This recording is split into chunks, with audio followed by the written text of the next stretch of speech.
During the 1900s, when stock car racing was booming, NASCAR, Indianapolis Motor Speedway, and Menards formed the Motorsports Alliance to find a new spot to create a intermediate oval.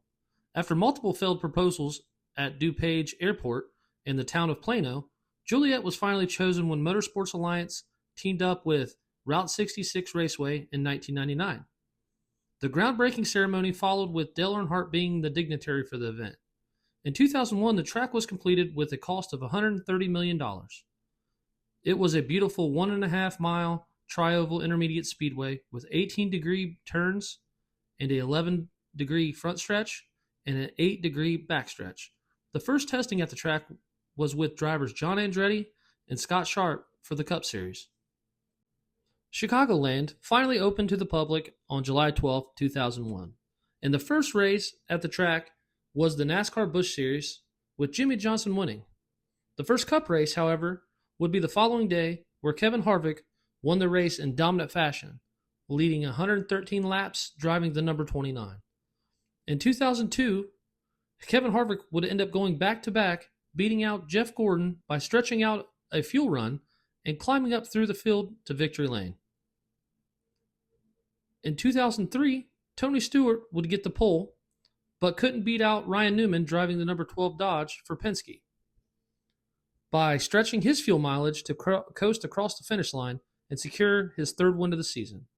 This race, though, is remembered most for the fiery crash on lap 214 when Johnny Benson spun, causing a chain reaction, wrecking 6 cars, slamming Bobby Labonte into the wall and his car catching on fire. Luckily, he was able to crawl out safely. The same year, Chicagoland would hire a new general manager, Matthew Alexander, replacing the original manager, Chitwood. The following year, a safer barrier was installed throughout the entire outside perimeter of the track at a cost of $1.5 million. On July 11, 2004, the Nextel Cup Series at Chicagoland would see 8,000 spectators. Jeff Gordon would get the pole for this race. Tony Stewart, though, would get the victory to get his first win on the season after the 9th caution of the day when Robbie Gordon spun Jeff Green in turn 3. Stewart would take the lead with 11 to go and wouldn't look back. After the win, Tony Stewart and Casey Kane's pit crew would have an altercation, which left Ray Evernham accusing Tony Stewart of reckless driving and stated he should be suspended. On July 10, 2005 at Chicagoland was the USG Sheetrock 400. Jimmie Johnson would start on the pole.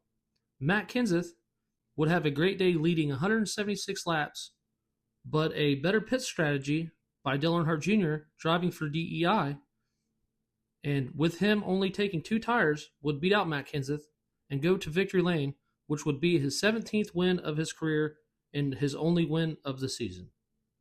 In 2006, Jeff Burton would get the pole, and it would be his second pole of the season, that is including the Daytona 500. The first caution of the race would be on lap 68 for debris. Matt Kenseth would again have a solid race like the year prior until there was 4 laps to go, and Jeff Gordon spun out Matt Kenseth. Gordon would go on to win on a green-white checkered flag, winning his 75th career Cup Series race and his second race of the season. ISC in 2007 would buy out Raceway Associates for $102.4 million, taking over Chicagoland Speedway a month later. Alexander was president of the Speedway. Within that year, they would install lights on the track at a price of $17 million, which was completed in time for the 2008 race at Chicagoland. The race this year was on July 15th, with Casey Mears getting the pole for Hendrick Motorsports. Tony Stewart would win in a dominant performance, leading the most laps in the competition with 108 out of 267 and winning his 30th career victory. Chicagoland on July 12th would see Kyle Busch on the pole. This would be the first night race at the track. Kyle Busch would go on to pass Jimmie Johnson on the last restart to secure the win. He would end up leading 165 laps out of 267 laps on that night. In 2009, Alexander would step down as president of Chicagoland, and Craig Rust would take over. The Cup Series that year would have Brian Vickers on the pole, which was his 5th pole of the season. Mark Martin would have other plans, with leading 195 laps and passing Brian Vickers when he and Denny Hamlin would touch, sending Mark Martin to victory lane for his 4th win on the year. In 2010, Craig Rust would step down as president and was replaced with Scott Paddock. That same year, Jamie McMurray would be on the pole, but the day belonged to David Rudiman, taking the lead from Jeff Gordon on lap 213 and finishing the race in amazing fashion. The race was fast, with only 4 cautions and a track speed of 146.146 miles per hour. The Cup Series race, the Geico 400 in 2011, would be postponed until September 19th due to wet track conditions. This would also be the first race in the 10-race chase for the Sprint Cup. Chicagoland would have a total of 95,000 people in attendance. Matt Kenseth would have the pole. Even though Kurt Busch would lead the most laps with 46, Tony Stewart would end in victory lane, and he would later go on to win the championship for the season. In 2012, Jimmie Johnson would have a dominating performance, but came up short when Brad Keselowski passed him with 35 laps remaining, secure the win. Even though Jimmie Johnson would lead 172 laps of the race, Brad would also later go on to win the NASCAR Cup Series that year. In the 2013 season, Chicagoland would decrease capacity due to a seating decline to 55,000. This year, the race would be a rainy event, extending into the evening, with the pole sitter being Joey Logano. But he would finish the day on lap 176 due to an engine failure. Matt Kenseth would have a dominant performance, leading the race with 89 laps and taking the number 20 to victory lane. In 2014, due to heavy rain, qualifying would be canceled and the pole would go to Kyle Busch. The race was mostly dominated by Kevin Harvick, who led 79 laps of the race. A caution flag would fly, however, for the 6th time when Ricky Stenhouse Jr. and Danica Patrick made contact on the front stretch. And on the restart, with only 6 laps to go, Brad Keselowski would coast to victory lane for Team Penske. The 2015 race would see Kevin Harvick on the pole for Stewart-Haas Racing.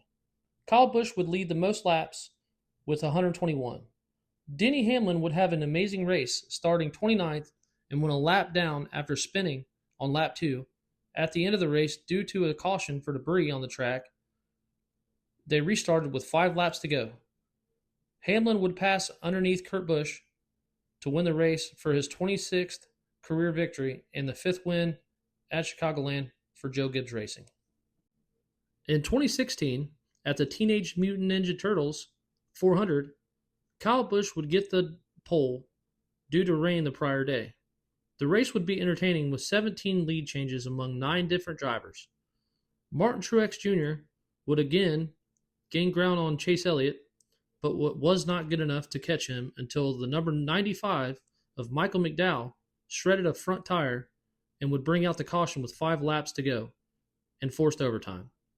3 drivers would stay out: Ryan Blaney, Casey Kane, and Carl Edwards. Exiting pit, though, Truex would leave pit road ahead of Chase Elliott.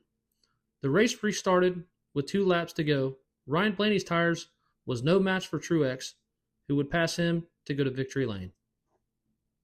On September 17, 2017, the Tales of the Turtle 400 would see Kyle Busch getting the pole. Martin Truex Jr. would end up going back-to-back at Chicagoland, which would be his 5th victory of the season, beating out Chase Elliott by 7 seconds. Even after Truex Jr. had a speeding penalty on a green flag pit stop on lap 39, and loose lug nuts forced him to return to pit road. In the Overton's 400 at Chicagoland on July 1st was an entertaining race with Paul Menard on the pole. Kyle Busch would lead a race-high 92 laps, but he would find himself in a battle at the end with Kylelarson, who drove into turn 1 trying to attempt a slide job, which would make contact with Kyle Busch, sending him into the wall. Larson would take the lead, but going into turn 3, Kyle Busch would fight back, putting his bumper into the back of Larson's car. Both drivers slid up, but Busch would end up being victorious. In 2019, the track would see a decrease in the capacity to 47,000, and the track was bought out by NASCAR when they bought out ISC for $2 billion. The Cup race was on June 30th with Austin Dillon on the pole. The race was largely dominated by Kevin Harvick leading 132 laps, but Kylelarson was charging hard with number 88 Alex Bowman at his door. Exchanging the lead twice with 8 laps left, Alex Bowman would finish on top, winning his first Cup race of his career. In 2020, due to COVID, the Cup Series at Chicagoland was canceled. In May of 2020, plans were made for the track to convert 82 acres of the facility's parking lots into warehouse storages, but this was rejected by Joliet's City Council Economic Development Committee. In the 2021 season, NASCAR announced it would not be going back to Chicagoland. After NASCAR announced its decision, Paddock resigned as president a month later. In 2022, the track was used as a storage for the Ford Motor Company for vehicles awaiting computer chips. After a long hiatus in 2025, The Athletic reported that the Cup Series was expected to go back, which NASCAR confirmed a month later. In November, Jacqueline Herrera was appointed GM of the track. In 2026, on July 5th, NASCAR's back for the Euro 400 at 6 p.m. It will be exciting to see who wins. Will you be watching? And if so, who do you think will win?